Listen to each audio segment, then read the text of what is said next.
Trinetra eye hospital advanced cataract and laser centre. సూది మందు కుట్టు లేకుండా ఫాకో సర్జరీ ద్వారా కేవలం గంటలోనే ఆపరేషన్ చేసి డిశ్చార్జ్ చేయబడును. పాత బస్టాండ్ పక్కన అక్షయ రెస్టారెంట్ వెనుక, సిద్దిపేట. ఓ సినిమా మహిళ జీవితాన్ని మార్చేసింది. ఆ సినిమాలో చూసినటువంటి సీన్ను ఆమె నిజ జీవితంలో జరిగేలా స్వయాన ఆ కొడుకు సాయంతో చేసుకుంది. తోపుడు బండిపై కూరగాయలు అమ్మేటటువంటి సైదాపూర్ మండలం గొల్లెగూడానికి చెందిన వెంకటమ్మ అనే మహిళ సినిమా చూసి ఆ సినిమాలో విధంగా నాకు ఒక బండి కావాలి కొడుక అనగానే వాళ్ళ కొడుకు కూడా ఒక బండిని ఇప్పివ్వడంతో ఆమె జీవితమే మారిపోయిందని చెప్పుకోవచ్చు.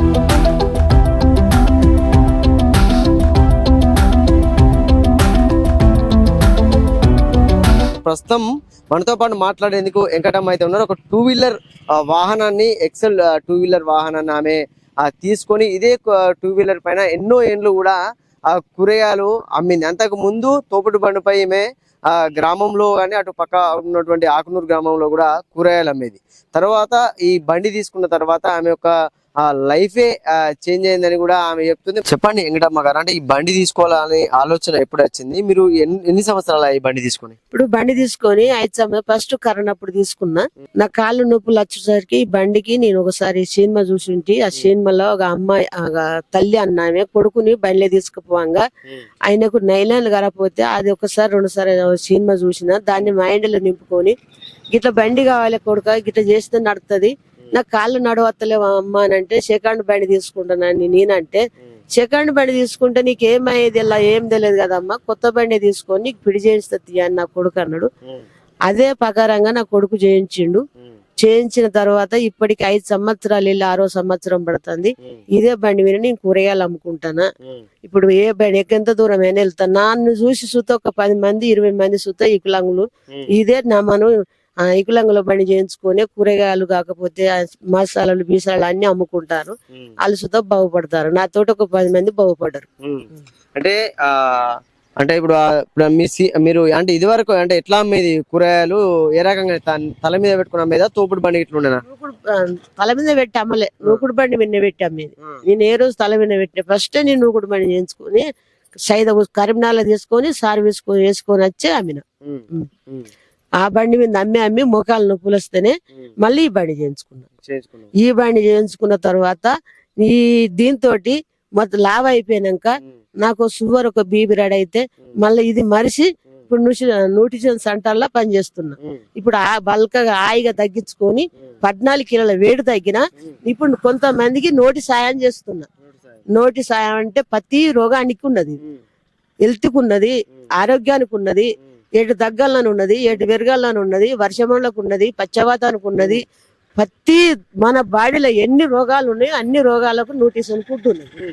దాన్ని నేను సప్లై చేస్తున్నా. ఎట్లా అనిపిస్తుంది అంటే మీరు ఈ బండి మీద పోతా అంటే జనాలు అంటే ఏమంటారు, అరే గీమెకి బండి మీద పోతుందనే విమర్శలు ఇట్లా వచ్చినాయా, లేకపోతే ఎవరైనా సంబరపడతారా? చూసిన ఏమంటారు?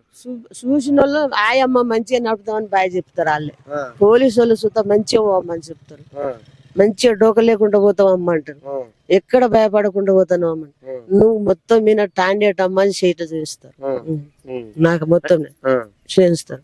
అంటే ఇది బండి అంటే ఎన్ని రోజులు నేర్చుకున్నా చాలా మంది ఒక సైకిల్ నేర్చుకోవాలంటే చాలా ఇబ్బంది పడతారు, కింద మీద పడతా అంటారు.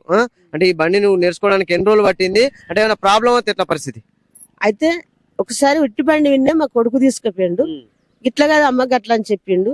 మళ్ళీ పిడి చేసుకొచ్చి బండి ఒక 1 నెల రోజులు ఉట్టిగా నేను ఇంటికాడనే అసలు మన ఇది ఎక్కడి ఇది మనం పల్లెల్లోనే సరాపాట వారికి ఓడు మళ్ళీ వచ్చింది. ఉట్టిగున్నప్పుడు సరాపాట ఖాళీ కదా, ఖాళీతలం కదా, చిన్న 15 రోజులు నడుపుకున్నా. ఇక డైరెక్ట్ హుజరాబాద్కి చంపిన. 4కి లేచి అడిపోయేసరికి 6:30 అయింది. ఆడ కూరగాయలు తీసుకొని దీని మీద వేసుకొని మెల్ల వచ్చేసరికి ఈడికి వచ్చేసరికి 8 అయింది. 8 వరకు నమ్ముకొని 10 వరకు ఇల్లు చేరిన. 10-11 వరకు ఇల్లు చేరిన. ఇక అదే టెరింగ్. రోజు 3కి లేచిపోడు, 4కి కూరగాయలు తీసుకున్నాడు, మళ్ళీ 6కి పల్లెల్లో అమ్ముకున్నాడు, ఇంటికి కూడా వాడుగా సార్ చెప్తాడు. అంతే. అదే మొత్తం మెనగా నాకు ఎక్కడి పోయినా ఏ తోపంటి పోవాలన్నది నా కొడుకే నేర్పిండు. వచ్చేటప్పుడు ఏ సైడ్ నుంచి రావాలన్నా కొడుకే చెప్పిండు. ఒక 3 సార్లు 4 సార్లు చెప్పిండు, గతం వేసి పెట్టిండు. ఇప్పుడు నువ్వు ఎక్కడికి పోతావు అమ్మా, నువ్వు ఎట్లా పోతావు అమ్మా అని చూస్తా అడగాడు. నేను హుజరాబాద్ పోతా, కరీంనగర్ పోతా, ఇటు హన్మకొండ దాకా పోతా, ఇటు నరసింహపురం, కొత్తకొండ, మునుకనూరు, హుషినాబాద్ అన్ని తిరుగుతావు. అన్ని అన్ని చక్కర్లు కొట్టేస్తావు. మన అవసరం ఉన్నప్పుడు పోవడే కదా, మనకు టైం కు బస్సు అంది అది. ఇదే బస్సు, ఇదే బస్. ఇది ఉన్నాక మనం ఎందుకు పోడు, అంతే నా పని. అంటే ఎట్లా అనిపిస్తుంది నీకు మరి? అంటే ఇప్పుడు ఇవాళ చాలా మంది కూడా నడపాలంటే ఇబ్బంది పడతారు, అయ్యే అబ్బా భయపడతా ఉంటారు. ఇవన్నీ గ్రామాలు తిరుగుతున్నావు, హుజురాబాద్, కరీంనగర్, పెద్ద పెద్ద పట్టణాలకు కూడా పోతున్నావు కదా. అంటే నీకు ఒక మహిళగా మళ్ళీ నువ్వు దాదాపుగా చాలా వయసు మీద పడ్డది కదా నీకు, అంటే నీకు ఎట్లా అనిపిస్తుంది ఇప్పుడు తిరుగుతా అంటే? ఆ కాలంలో తిరగలేదు కదా, ఇప్పుడు తిరుగుతున్నావు, ఎట్లా అనిపిస్తుంది? మంచిగా అనిపిస్తుంది. ఈ కాలం నాడు ఇట్లా తిరగాలంటే మనకు మంచిగా ఉన్నది. ఇది ఎవరికి ఆశపడకుండా కదా బతికేది. మన కాళ్ళ మీద మనం నిల్చున్నట్టు దేంతో సంబంధం లేదు. మనం ఎక్కడికి పోయినా పిరిగా పోవాలి, అంతే ఎంజాయ్ చేయాలి. అంతేగాని నేను భయపడుకుంటా పోతే వెంకకే ఉంటాం, ముందు ఓం ఎంతవరకు పోతాడే బిరాయికి ఉన్నది. కానీ దాన్ని ఎట్ట దాటాలన్నది ఏం లేదు. దానికి పోయిన కాడ కొద్దిగా సూ చేసుకోవాలి, మళ్ళీ చాలు చేసుకోవాలి, అంతే. అదే ఉన్నది ఎత్తుకట్ట అంటే మనం నువ్వు ఇక్కడనే ఉంటావు, మరి ఎవరి దొబ్బాలి ఇంకా మళ్ళా.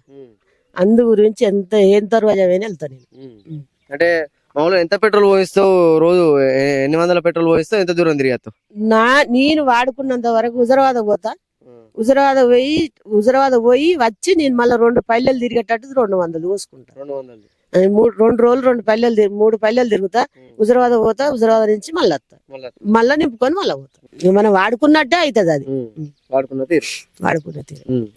సో చూసారు కదా, ఎంతో మందికి కూడా ఈమె ఇన్స్పిరేషన్ గా కూడా మనం తీసుకోవచ్చు. ఏంటంటే ఒక మహిళ అయి ఉండి కూడా, వృద్ధురాలు అయి ఉండి కూడా ఎక్కడా కూడా భయపడకుండా, మనం అంటే ఎత్తుగడ్డ ఎక్కాలంటే ఎదిరిస్తేనే మనం అది దాటగలం. దాన్ని చూసి మనం భయపడితే ఇక్కడే మనం ఉంటామంటూ కూడా ఒక స్ఫూర్తిదాయకమైనటువంటి విషయాలను కూడా ఆమె తెలపడం అయితే జరిగింది. అంటే ఈమె ఎంతో మందికి కూడా ఈ సైదాపూర్ కావచ్చు, హుస్నాబాద్ కావచ్చు, ఈ ప్రాంతంలో ఎంతో మందికి కూడా ఈమె వెంకటమ్మ అంటేనే ఒక ఆదర్శంగా మాత్రం నిలుస్తుందని చెప్పుకోవచ్చు. కెమెరామెన్ శేఖర్తో సతీష్, సుమన్ టీవీ.